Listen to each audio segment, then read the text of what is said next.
হ্যাঁ দাদা, ভালো আছি। এই একজন দিদিভাইয়ের সঙ্গে দেখা। খেয়েছেন কিছু? কিছুই খাওয়া হয়নি? আচ্ছা, কি কি আপনি করেন কি? আচ্ছা। কথা বলে বুঝতে পারলাম দিদিভাই বোতলগুলোকে গোড়ায়, এই কাজ করে নিজের পেট চালায়। আপনি এখানেই থাকবেন? রোজ আসি, খাবার দিয়ে যাব। আর ভালো থাকবেন। পুরি আছে, সবজি আছে, জলের বোতল আছে, এগুলো খেয়ে নেন। কলা আছে।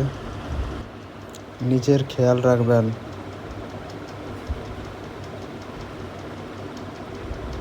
আসছি তাহলে, ভালো থাকবেন।